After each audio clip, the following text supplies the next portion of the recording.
Assalamualaikum warahmatullahi wabarakatuh. Bismillahirrahmanirrahim. Alhamdulillahi rabbil alamin. Wassalatu wassalamu ala asyrafil anbiya'i wal mursalin Sayyidina wa maulana Muhammadin wa ala alihi wa ashabihi ajma'in. Amma ba'du. Hadrat al-afadil sedaya para jamaah salat subuh ugi segenap para jamaah dan para pemirsa dimanapun berada yang diberi kemudahan oleh Allah untuk menyimak mengikuti kajian Islam Ahlus Sunnah wal Jamaah An-Nahdhiyah Kitab Al-Jawahirul Lama'ah fi Asyrafis Sa'ah, tanda-tanda kerusakan akhir zaman yang harus senantiasa kita waspadai, senantiasa kita perhatikan agar kita tidak terjerumus dalam jurang kenistaan sebagai langkah-langkah serta persiapan untuk menjemput kematian yang husnul khotimah, selamat dari fitnah-fitnah yang menjadi tanda-tandanya kiamat. Monggo sareng-sareng kita kawiti kanthi wasilah suratul Fatihah. Semoga kajian kita pagi hari ini disertai hidayah petunjuk dari Allah Subhanahu wa taala. Amin.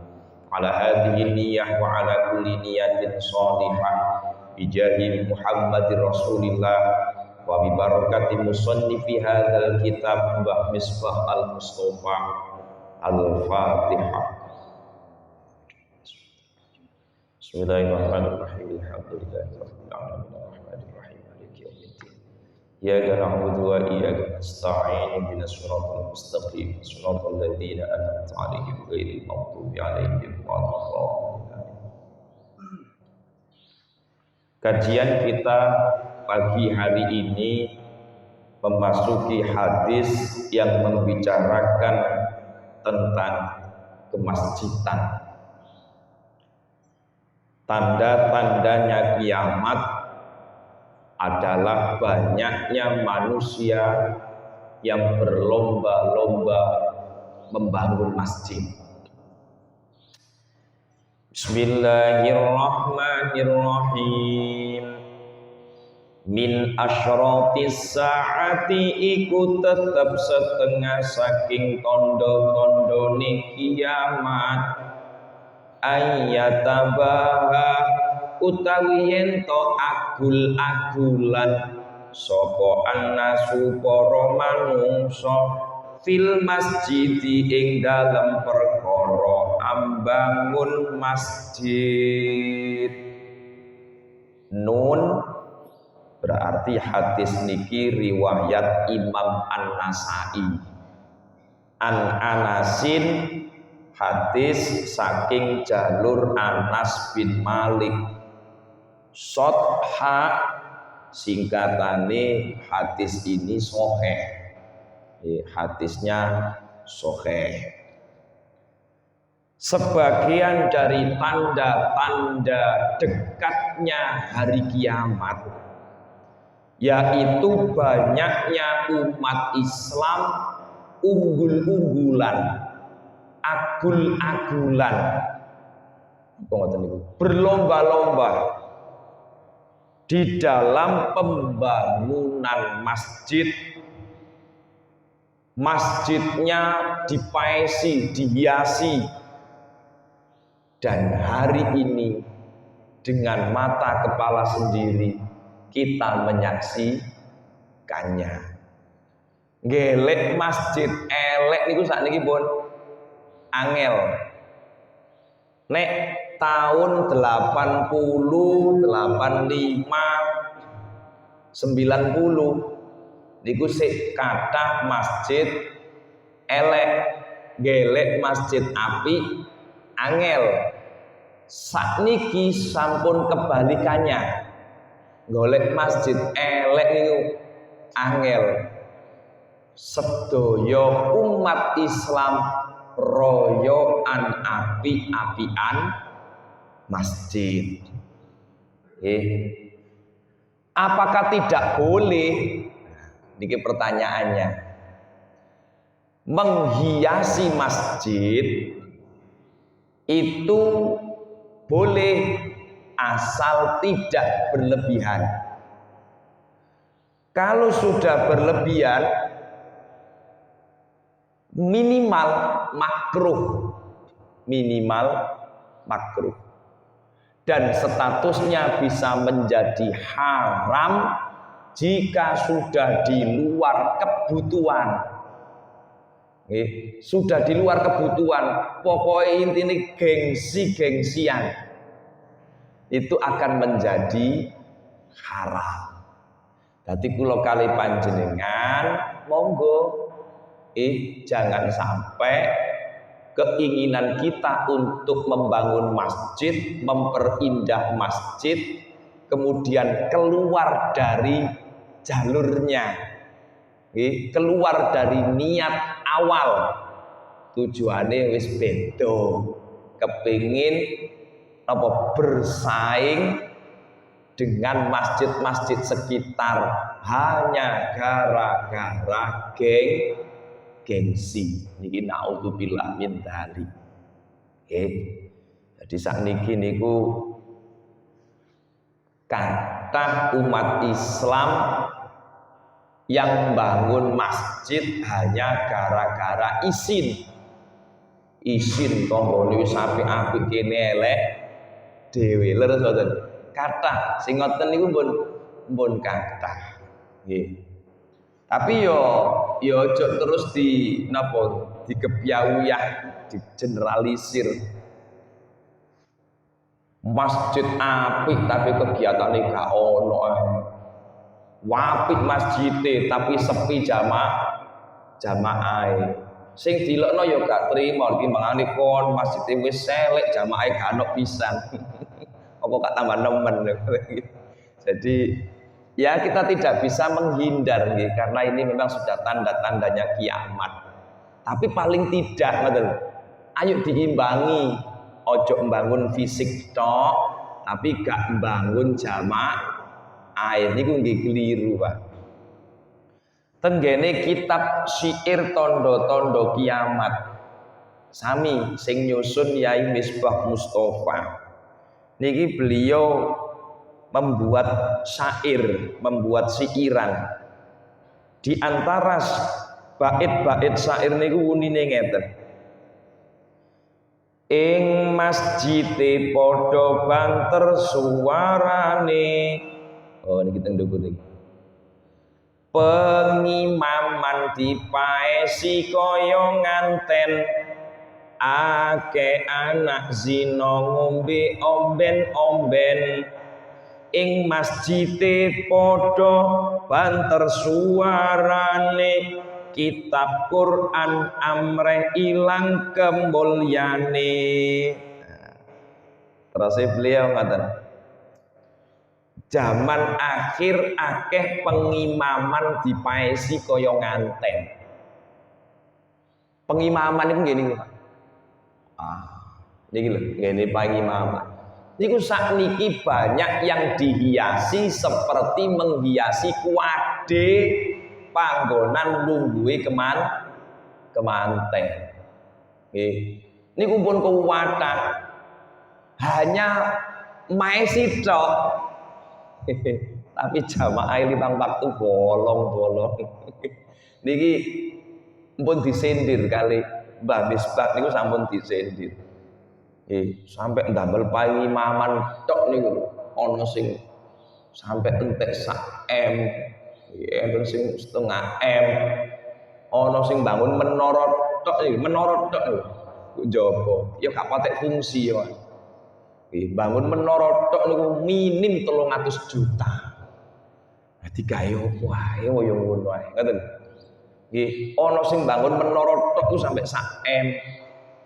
Padahal yo gak digawe apa-apa ya wan. Ya mek munggur pan Gur pantes cek ketok nyeni, cek ketok api sampai entek saem. Itu kenyataan yang ada zaman sekarang. Jatuh fakta yang ada di lapangan, banyak orang yang begitu ringan, begitu enteng ketika muni bangun fisike masjid. Tapi begitu berat orang mengeluarkan infak, mengeluarkan sedekah, keuangan masjid yo ceket, ketika yang dibangun bukan fisiknya masjid, tapi yang dibangun mentalnya jamaah masjid, itu masih banyak terjadi. Ing masjite podo banter-banter suarane kitab Quran emreh ilang kemuliaane. Di masjid sing banget namun suarane tok. Kadang umpamane lho nggih, kula niku nate ningali niku. Ya masjid ya musala, kula kadang-kadang nek liwat sepedaan ya rada-rada mlirik. Bau wanter, coronge pampat ngadeg ngetan ngulon ngidul ngalor. Nggih. Selawatan dibaan tak lirik ya mek loro iki. Wong sing dibaan ya loro telu ngono. Ya Allah, bantere talah. Tapi sing maca dibak wong loro wong telu. Dadi sing banter suarane Al-Qur'an seakan-akan hilang kemuliaannya. Coba sampean bandingno zaman cilikan sampean biyen. Durung ana mik sing apik gitu. Si ana sambok nggih ngecopno ambek aki. Nggih, jange Jumatan ku rawame padha ngaji. Berngengeng kaya suarane tawon. Ngaji kabeh cekelan Quran. Sakniki bareng ana speaker sing ngaji sapa? Kasete. Wonge mari gelar sajadah sembahyang 2 rakaat ngantuk ngenteni adzan. Padahal biyen mboten ngaji kabeh. Seakan-akan Al-Qur'an sudah kehilangan kemuliaannya. Niki tondo-tondone kiamat. Melengkapi apa yang saya sampaikan. Nggih. Kula niki wau orek-orek buku teng Bupet. Mboten nemokno sing situk. Kula enggak ada buku tentang kemasjidan niku beberapa. Salah satu niki sing kewipis niki. Buku Diklat Manajemen Pengelolaan Masjid. Monggo sareng-sareng ditingali. Apa sih sebenarnya fungsi masjid itu? Di dalam buku Diklat Manajemen Pengelolaan Masjid DMI Kabupaten Gresik tahun 2005 nih. Fungsi masjid di zaman Nabi Muhammad dan Khulafaur Rasyidin. Masjid Nabawi, Masjid Kanjeng Nabi niku menjadi Islamic Center, menjadi pusat pembinaan keislaman, baik urusan ubudiyah, ibadah, maupun urusan sosial budaya. Sampai perlu dipahami nih. Jadi masjid tidak hanya ngurusi ibadah, tapi juga ngurusi urusan sosial budaya. Siji, masjid menjadi wahana pembinaan umat, menjadikan masjid sebagai pusat pembinaan kualitas umat. Jadi masjid gak hanya sekedar damel sholat, masjid menjadi tempat pembinaan kualitas umat, kualitas jamaah. Termasuk ngeten iki, Pak. Kita mengadakan pengajian rutin tiap pada subuh 1 minggu sekali ngeten iki. Niki pun leres sesuai kali nopo sing digarisno Kanjeng Nabi Muhammad sallallahu alaihi wasallam. Tidak hanya terbatas niki mawon, Pak. Tidak hanya terbatas ini. Ada pembinaan khotib muda di masjid mana. Yo teko takmir masjid wajib mengutus utusannya remaja masjid. Dibudalno Pak. Ya dibiayai wong jenenge pembinaan kok. Nah nek gak dibiayai sapa gelem budal ki ya. Bisa ngono-ono budalo iki ana pembinaan khotib sampean teko. Ada pembinaan napa kesehatan masjid budalo. Ada pembinaan perekonomian masjid tekakno. Jadi jangan sampai keuangan masjid itu mandek hanya untuk pembangunan fisik. Nah nek masjid wis apik terus dibangun apa meneh? Iya. Semua harus imbang seperti yang dilakukan di zaman Rasulullah. Zaman Nabi Muhammad niku, Pak, masjid itu pelek. Masjid ini ku namung watu ditumpuk-tumpuk, ndukure dikei pelepai kurma. Nggih, kapatek mikir fisik. Sing dipikir Nabi Muhammad itu apa? Pembinaan generasi muda. Sehingga mboten heran ketika Nabi Muhammad sedo, Nabi Muhammad wafat, meninggalkan generasi-generasi militan. Sayyidina Abu Bakar, Sayyidina Umar, Sayyidina Utsman, Sayyidina Ali, ya. Zaid bin Sabit, Abdullah bin Abbas. Wong hebat-hebat tok niki, Pak. Anas bin Malik, Bilal bin Rabah, Abu Dar Al-Ghifari, Muawiyah bin Abi Sufyan. Wah, hebat-hebat tok nih. Sahabat-sahabat yang ditinggalkan Nabi Muhammad. Kenapa kok jadi orang-orang hebat? Karena Nabi Muhammad lebih fokus dalam pembinaan mental umat daripada bangun fisike masjid. Sacukupe ngoten mawon. Nah, ini yang perlu dipahami. Nah, kebanyakan ngeten Pak, ngapunten terus Yai Marzuki Mustamar itu. Di sekitar kita ini ada fakir miskin, ada orang-orang jumbo, ada yatim piatu, ada orang-orang yang kena bencana banjir, kena bencana tanah longsor, kena bencana gempa. Sekian banyaknya lapangan untuk infak sedekah. Tapi masjid tidak pernah mengambil peran. Niku terus Yai Marzuki Mustamar. Ono bencana gunung meletus Semeru, pundi niku? Ya Semeru ta. Gunung Kelut, masjid menengai, gak elok lapo. Padahal itu lahannya masjid untuk menaruh perhatian pada mereka. Ono anak yatim sampai gak iso sekolah, masjid menengai. Niki terus Mbak napa Yai Marzuki Mustamar. Kenapa masjid kok diam saja? Apakah masjid tidak punya uang? Punya. Masalahnya apa? Masalah ruwet urusan fikih. Iki duit kas masjid iki oleh tagak digawe ngene, digawe ngene. Umek nok ngono tok jare Yai Marzuki Mustamar ketua PWNU Jawa Timur. Supaya gak ruwet urusan fikih, maka keuangan masjid itu gantiin jenenge talah. Akadnya itu dirubah, jangan berbunyi kas masjid, tapi berbunyi napa? Dana pembinaan umat. Dan misalnya pengembangan masjid, ngono saja. Sehingga napa? Masjid itu lebih luas cakupannya. Bayari guru TPQ ini gak wani, duit ini bayari guru TPQ oleh tagak jualan ruwek. Lah TPQ ku melok sapa? Tak ngoten nah. TPQ ku jenenge yo Hadhil Mubarak di bawah naungan takmir masjid. Andaikan masjid iki ngopeni guru-guru masjid, guru-guru TPQ, mboten napa-napa, Pak. Karena TPQ itu bertanggung jawab iku nanggone takmir. Ono gak tepake TPQ takmir oleh nodok ngono lho, Pak. Ngoten lho, paham nggih? Jadi masjid itu biar luas cakupannya.